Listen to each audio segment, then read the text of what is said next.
I told Alan before this, I said, I'm definitely getting leaner, but my weight is not doing great. I was aiming for 1 pound a week. I'm at 0.5 pound a week. That sucks. That's not great. And then I said, yeah, but honestly, I was intuitively tracking for the first month and a half, and the scale was moving. So I was like, all right, cool. This is good. Now I am really, really tracking it. So the most important metric for wealth for me is gross revenue, Next Level University. The most important metric for health for me is my sleep score, 80 last night. Been crushing it. I've been in the high 80s most of the week. And then my most important metric with Emilia is our exercise streak. Next Level Nation, welcome back to another episode of Next Level University, where we help you level up your life, your love, your health, and your wealth. Today, for episode number 2006, it's Freestyle Friday. Freestyle Friday is where we have a thought and we just go with it. We don't really know where we're going to go with the episode. Every other one, we kind of have the title in mind before, so a little Freestyle Friday. I've been reading a lot about willpower. And today, the book is by something Baumeister and somebody else. Roy Baumeister. Baumeister. How dare I? Hold on. And you said it recently. It is... my God. I forget. Smallest... Oh, John Tierney. John Tierney. Great book. Great book thus far. And they were talking about how... We've talked about this a bunch, but this was an interesting point for me. The weighing yourself every day versus weighing yourself once a week. They've done studies. I don't know how many studies. I can't cite the studies off the top of my head, but they've done studies on that, and that is the most effective way to do it. Again, disordered eating, that type of stuff, obviously that can be different. Body relationship stuff, that can be different. So I know there's a subset of people that it just won't work as well with. I understand that completely. But as a blanket statement, that was super interesting to me. And the other thing that I kept... Can you go into that more? So there's a lot of different data out there where some people say you should measure yourself once a day, the same time every day. You wake up, you use the bathroom, and then you weigh yourself, and you kind of have an ideal baseline. Other people say weigh yourself once a week. I understand the once a week thing because you're only getting one piece of feedback per week, but it's also a lot easier to miss that one time as opposed to missing 7 in a row. So it makes sense. It's like, can you imagine... What was the point in the book? Weighing yourself every day is the way to go. Yeah. What you measure, you manage. Yeah, it's as much about seeing the number, but it's just about the behavior. I'm willing to bet if you just weighed yourself every day and did nothing else consciously, you would probably start to end up losing weight at some point. If Back in the day when you played COD, what were you optimizing for? What were you mayhem. Looking for more kills? Mayhem. Optimizing for mayhem. Yeah, I just wanted... No, what were you going for most? Kills? But I wasn't good, so it didn't really matter. You were playing for fun. There was a level where it was like a big train, and we would use the sniper rifles, and I optimized for headshots. Because when you shot somebody in their helmet, it went ping, and Matt and I would play all the time, and it was just like we just had a blast with that. But I sucked. What was the stat you were trying to win at? Kill death ratio. Yeah. Yeah, KD. My KD. I was shit though. I wasn't very good. Well, I've said this before, but I think it's a really good metaphor, is what you measure determines how you play the game. So when I was playing COD back in the day and I was optimizing for KD, kill to death ratio, I had to play a certain way. Yeah. And I think that that's a really important principle for life. That's one of the top 10 things sure. I would share with anybody is like, if you're measuring, Emilia and I are measuring certain things, like we're measuring our sleep score and we're doing very well. What you measure definitely determines a lot of how you behave as a human being. That's why video games have stats. That's why every sports team has stats. Yeah. Even to that point, I told you, I haven't been sleeping nearly as well. I was like crushing it. I was getting 85, 86, 87, nice. 88 sleep scores out of 100. Those are really good. I measure it every day, and now it has me questioning, why aren't I sleeping as well? we moved our beds a little bit, and then I think maybe I moved the fan, so I think I'm hotter than I usually am. I think that's Nice. probably why. All right, I'm going to test that out tonight.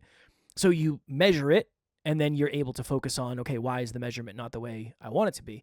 The other thing is, and this was, sit with me on this because it's going to sound arrogant. When they were talking about willpower, I was like, I don't know about that. A lot of the stuff, it was like, you eat more if, I don't know the percentage, but if you're watching a movie or you're watching television, you eat X amount percentage more food than if you weren't. And it's like, yeah, I understand unconsciously. Yeah. But once you for sure. become conscious of that, and maybe this is a blind spot for me. It's a blind spot for you because you track what you eat. You prepare a meal in advance that is already of the macros and calories that you want or within a certain and range. I also know I only get so much food per day. But that's why that's such a blind spot. Because for most people, like for you and I, again, this is very challenging for us because you've been tracking calories since, when did you start? I mean, teenager? 16. Yeah, probably 16? Like yeah, so 17. it's just a blind spot. I mean, there are some people, a lot of people that have actually never tracked calories. The majority of people. The majority of people, yeah. I did fitness coaching back in the day. You did a lot of fitness coaching back in the day. Let's say somebody is out there right now and they don't have a negative or toxic relationship with food. Because again, I know it's not for everybody. It's not for everybody for me to say it is on a podcast and then for you to figure it out yourself without some help. What is the process of beginning that for someone? Yeah, it would be measuring something that has to do with food. Where would you start? You could measure meals per day. You could measure the size of the meals. You could measure protein. Just start there. I have one client who just does protein. I'm not a fitness coach anymore, but I'd say at least 5 or 6 of my clients that I do fitness stuff with just because they know that I'm in shape.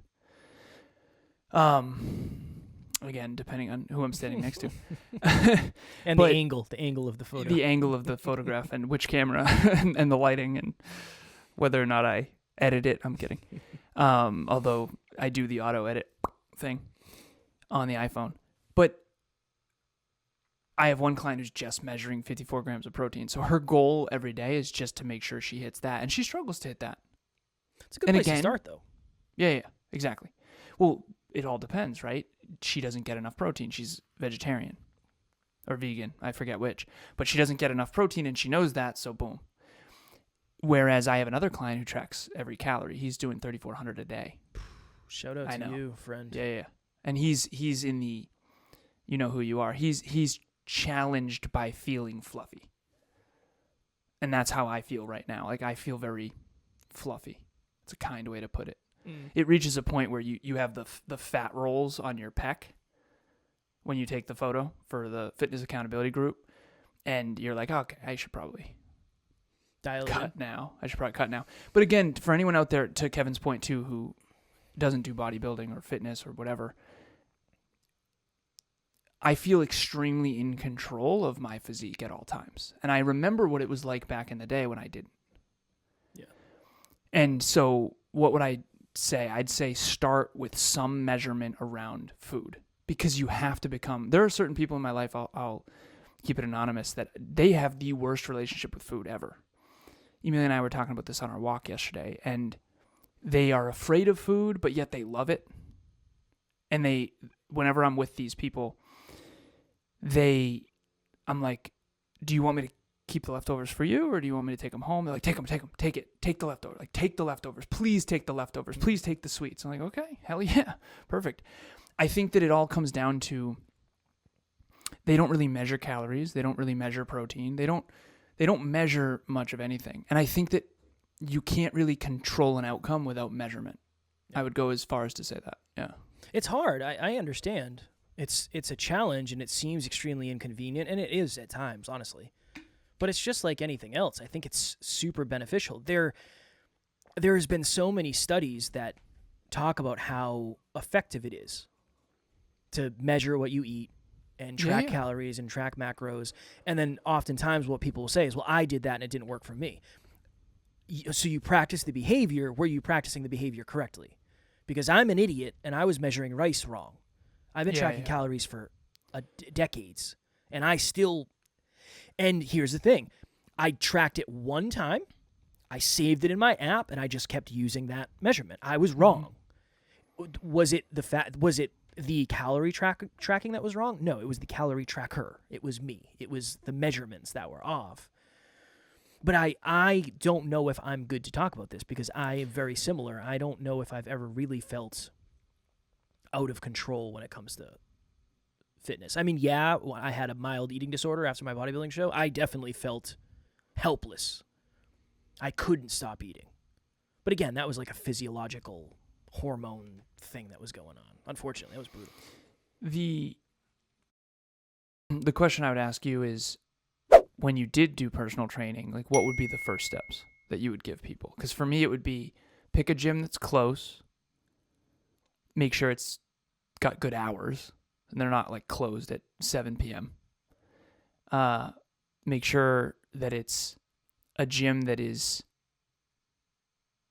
something that are people that don't freak you out or intimidate you, but it needs to be not a big fish, small pond, but not a small pond, huge ocean type of thing. You try to find the right gym for you. And again, proximity is more important than anything.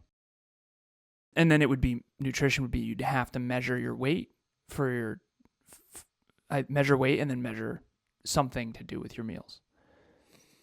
It was hard for me because I worked at like a boutique place where the issues that you might have, so our clientele was very wealthy, and they had a lot of money, and I worked in a very nice place, like a very nice town. So a lot of it was like, hey, I know you're going out to a fancy dinner with all of your clients or whatever. You got to stay away from this, this, this, and this. You just you can't have 4 glasses of wine. I know that's not necessarily a high income thing, but it was the basics first. And the other thing was, I remember somebody came in who had never really exercised before. And I was like, all right, I got to make sure. So this is our first exercise session we have together. I'm just going to do like body weight squats, push-ups, easy stuff. They were so sore the next time. I got my ass chewed out by the owners. Really? Yeah. They're like, you're lucky she came back. You went too hard. And I was like, fair. Maybe I did. But I went body weight squats, body weight, everything. Everything was body weight. I thought we were getting to a good place. Obviously, I overdid it. I've been there, man. Right? Levels, man. Levels. Same thought is, honestly, I don't really care if you get any results from the exercise in the beginning. I just do the process. Yeah. It's not about the results in the beginning. It's about doing the process. And they were talking about so there's websites and there's apps where you can essentially create your own commitment device. So there's apps where you can bet on yourself that you can lose X amount of weight in X amount of time. Nice. That's awesome. Right? Well, 80% of people... They take a cut? So what is it, an app where They take it all if you don't do it. But they give it all back if you do? Plus some, depending on... But how do they determine whether or not you did it? I don't know. They just mentioned it in the book. Okay. I don't know. Yeah. But I was like, that'd be easy money. Yeah, how much? Okay, I give you 1,000 and you give me 2,000 back if I do it. That's like an ideal situation for me because it guarantees I do it. Like, what? Yeah. Well, you're very money driven. But well, I also think they would look and say, it's not you give 1,000, you get 2,000 back. There's sports books. Yeah. There's sports books where you can bet on yourself to lose the weight. What? Yeah. But I have to imagine... They won't let you do it over and over again, though, probably, right? Probably. And there's probably a vetting system of like, how long have you been exercising? How much weight do you want to lose? What, do they interview you? Honestly... You come in, I never exercised before in my life. Never once tracked a gal. I had no idea, right? Think of how sports books work. It's this team's really good and this team's really bad. This team's likely to win. We're going to give the odds. That's how it... But... The other one, and this is a really good, I know we've beaten this into the ground, but it's a fundamental that I think is just true. There are some apps that will not let you set too big of a goal. They won't let you, Okay, Yeah. you want to lose a pound a week? Cool. That's sustainable for many people. You want to lose 3 pounds a week? We're not even going to let you set that as a goal, because number one, for most people, it's not sustainable. It's probably not healthy, and you're not going to have a good outcome. You're not going to have a good experience with that. This probably isn't where you had intended to go, but it's Freestyle Friday. Let's rock and Freestyle roll. Friday, baby.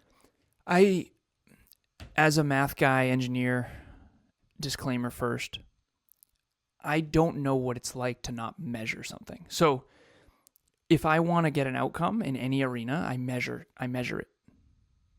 Emilia and I, we measure the amount of days in a row we have for gratitudes. We have a fitness streak that we're measuring every day. I literally, the first thing I do when I wake up, walk out of the bedroom, go to the whiteboard and update the streaks.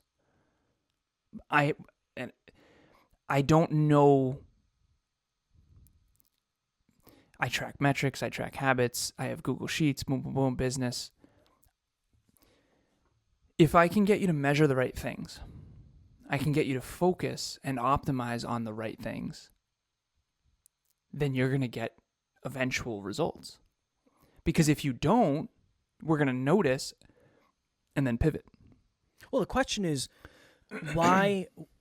Okay, we all want a result. And A, I just mean like the letter A. Awesome. That's going to require us to do B behavior. Mm-hmm. Didn't mean it to line up that way, but it's lined up that way.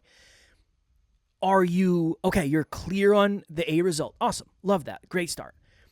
You're relatively clear on the B behavior. Awesome. Love that too. What is the C metric? Like, what is the actual thing that you're measuring? For you and Taryn, it's proactive thoughtfulness. Yes. Right? Number of times that you're proactively thoughtful. Can you give us an example? She is actually, I got to send this text at some point. She is going to New York. So we're recording this on Thursday. She's going to New York on Friday to visit family and friends. And I'm going to text her today and say, hey, I know you're going to get home late, and hopefully it's nothing too big. Is there anything I can do to help you optimize for your packing? Because I know you still haven't packed and you're leaving tomorrow morning. Nice. I'm thinking of you, and I know there's a lot going on, and I want to make sure I can help in any way I can. And you measure that every day. Yeah, give myself a 1 or a 0. A lot of 1s lately. Nice. It's just been good. Well, and again, NLU is very unique in this because we measure everything. That's one thing I was on a podcast yesterday, her name was Trisha, and she said, so you guys are all about consistency and discipline. And I said, I suppose. Yeah. Yeah, fair. I'm grateful that that's what shined through. I'd say we're hopefully more than that, but yeah. And I guess from the outside in, I guess that's good. That means that she's seeing what we stand for. Consistency, self-discipline, self-improvement, holistic. And I think measuring things is bigger for us than I think we realize. I don't hear a lot of other podcasts or podcasters talking about what they measure. Maybe that's a me thing. Maybe that was just like I think in fitness it's common, but I don't know. In relationships, I don't think it's common at all. Yeah. Fair. That I feel like that. I think in fitness and in money and success, it's fairly common. From someone in the more past, so in relationships. You always did in fitness. Sorry to interrupt you. Yeah, that from someone in the past who wasn't measuring much. Like you didn't measure things daily back then. I mean, you did for calories, but that was it essentially. Yeah.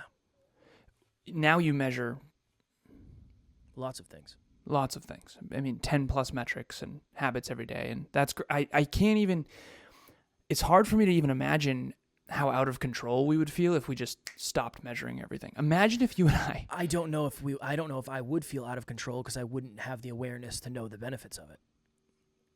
Ignorance is bliss. It's a dumb saying, I know, but it does feel like bliss until it cracks. Wouldn't you over feel the head. lost? You'd feel lost. You'd feel out of control. Like measurement creates certainty. But it also creates pressure. Remember we talked about certainty and clarity create a lot of pressure. Yeah. So what was it like? What would you say to you who didn't measure stuff? Like sell old Kevin on why they need to measure things. Because again, the last thing I want to do is come off as arrogant or pretentious or tell you what you should do. Viewer, listener, the disclaimer I always give is we're not here to have fun. We can have fun, but that's not the point. The point is to improve yourself and improve your life. That's why we're here. We're here to improve yourself and improve your life.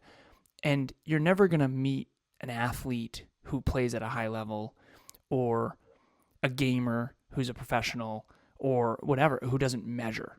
I mean, the higher you climb, you're never going to meet a business owner who is very successful who doesn't measure. That's not a thing. It's actually not a thing. Next Level Nation, we are very, very excited to announce that we are doing our first purely virtual Next Level Live on April 5th, 2025, from 10 a.m. to 4 p.m. Eastern Standard Time. Alan and myself will be live streaming from Worcester, Massachusetts. Next Level Live 2025. Be there. It's only $47 for a full day of personal development, self-improvement, holistic health, wealth, life, and love. We have a global audience. Obviously, if you live somewhere else in the world, it's hard to come across the country or across the world for a one-day event, so we wanted to make sure it was accessible to everyone. You're not going to get to the next level of your life by default. You're going to get there by design. Join us. Design that next level. Somebody's measuring. CFO is someone who's measuring the finances. CEO is measuring stuff.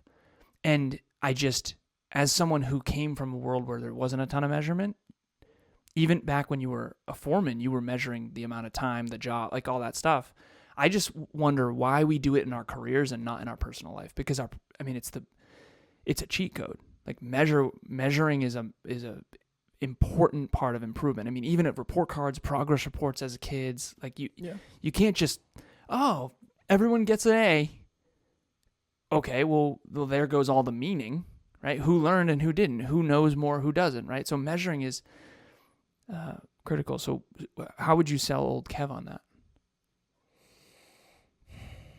Oh, man. Is this pre-fitness or during fitness? Because if it was during fitness, I think it would be easier. 26. Kev. Pre-hyperconscious podcast, like a day before the hyperconscious podcast. You have been measuring. Okay, cool. You just got in the best shape you've ever been in. Yeah. You were in better shape than almost anybody you've ever known personally. And why did that happen? Because you were extremely intentional about everything, and every single thing you did was measured. What was measured? Calories, carbs, proteins, fats, fiber. Calories burned to a degree, but not. My coach was measuring that. Sleep was measured. I posed almost every day. Like, I was measuring all that. Here becomes the question, too. Is it possible to get in that shape without measuring?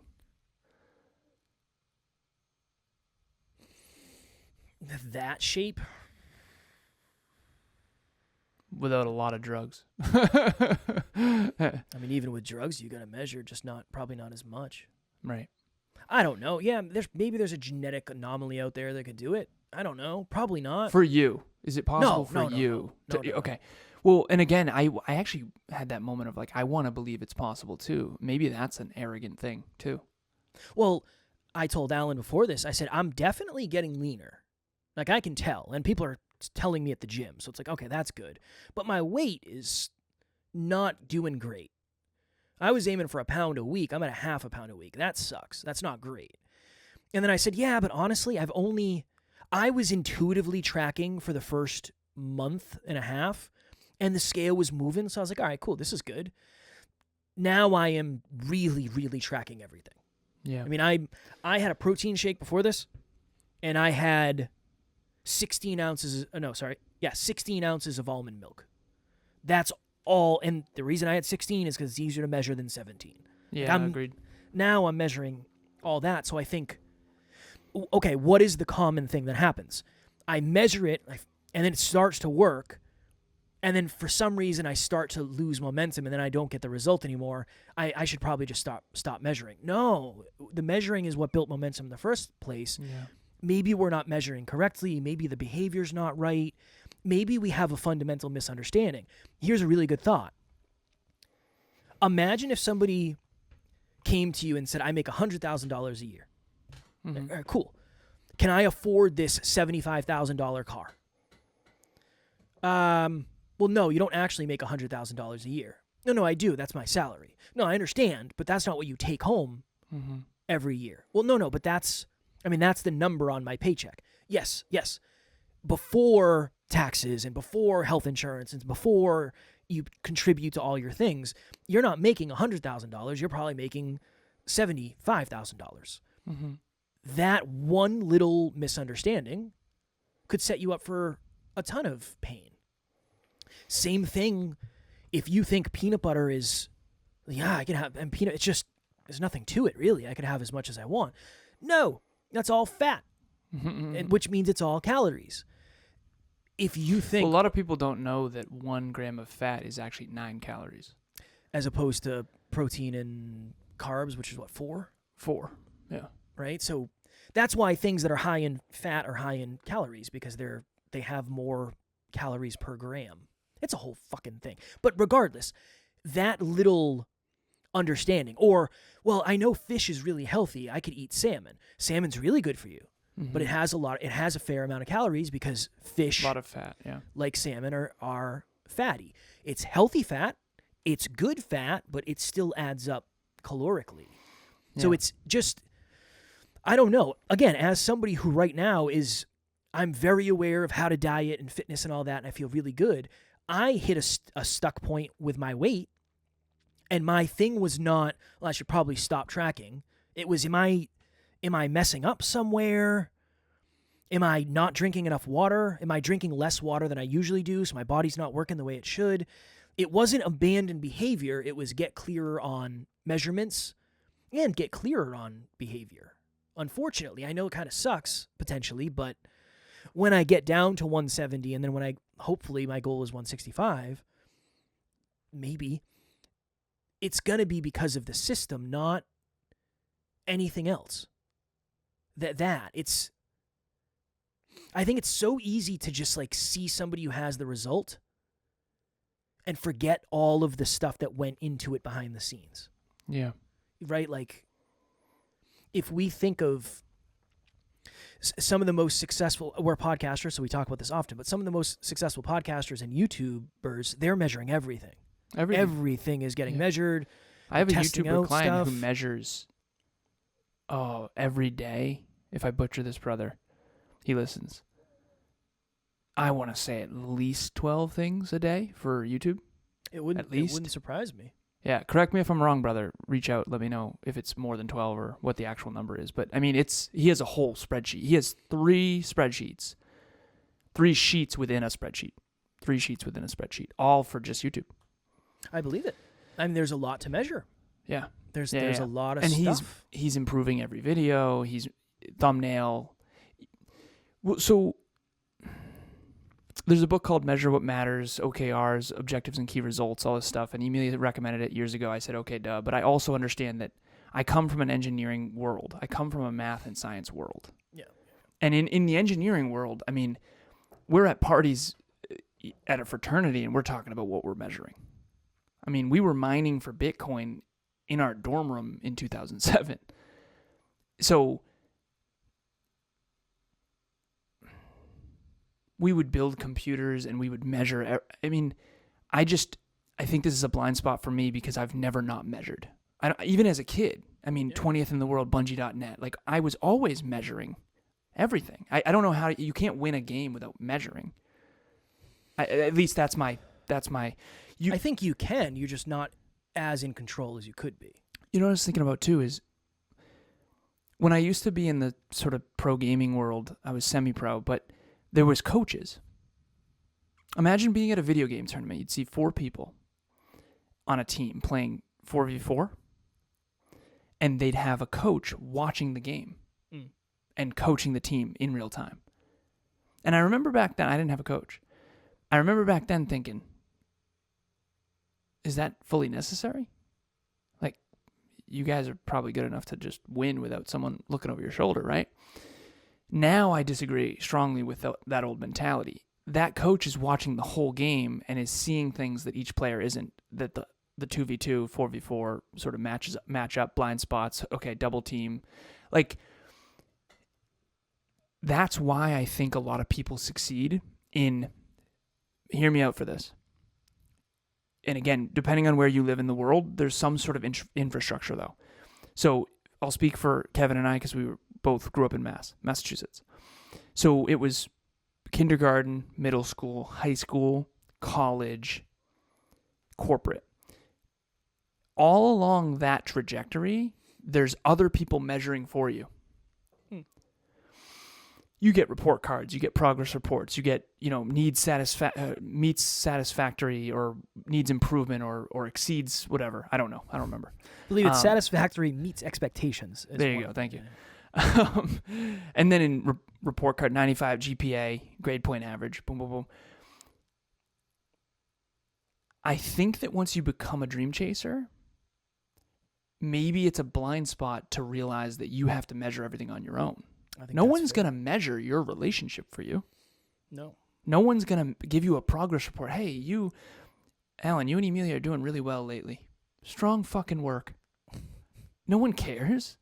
No one's going to say, hey, Taryn and Kev, you guys had 30 gratitudes last month. Excellent job. If you download an app. Expectations. If you download an app, it will. Yeah, you can. But right? I think that the responsibility is on us. One of the hardest parts about leaving corporate for me was I realized how fucking unproductive I was. I bought a productivity journal, and it promised me I'd be 200% more productive. And it worked. And it was just built on Pareto, and 20% of effort produces 80% of results and all this stuff. But what are your top 3 tasks? Why do you have... But when I was on my own, this is pre-Kevin, it was up to me. I didn't have any boss. I didn't have any teachers. I didn't have any professors. I wasn't going to lose thousands of dollars on a college course if I failed it. I wasn't going to lose my academic scholarships. So it was like, okay, hanging out sounds good to me. I guess I can watch a movie at 11 a.m. Terrible fucking idea. I miss those days, though. I do miss those days. I know, but dude, they're real great until they leak into months and years, and then you realize that none of your dreams came true. Dude, if you're out there watching or listening, you are a dream chaser. The disclaimer of watching this show is it's not going to maybe be a lot fun to tell you the hard truths that you need to hear. You have to measure. You have to. If you want to succeed at your goals, you have to measure. Imagine doing a 5K and not measuring it. I think you can get to a certain degree without measurement. I gotta be on the other side. You in the beginner, novice, amateur, sure. But if you want to do anything professionally, you better fucking measure, and you better measure quick. If you want to take a really big leap. Yeah. I mean, if you've been doing something for 5 years and it's like, all right, I feel like I've kind of maxed out these results and you're not measuring, I'm willing to bet measuring will be maybe the best thing ever of all time for you. When we played horse in the Next Level Hope Foundation with the kids, we measure who's winning. Okay, I got an H, you got an HOR, right? So I think I won one game of horse. That was a tough one, man. Basketball, you won in knockout. You didn't win in horse. Yeah. I was trying to drain. Shout out to Will. Shots. Steph's son Will was crushing it. He was close to beating me. I was shaking in my boots. No, but again, to wrap this up,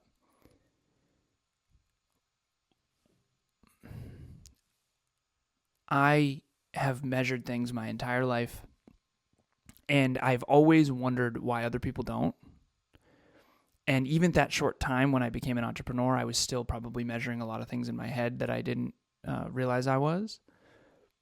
And when I say I was unproductive, I was still probably statistically fairly productive. And again, that's not my point of any of this. My point of all this is dream chasers out there. Health, wealth, and love.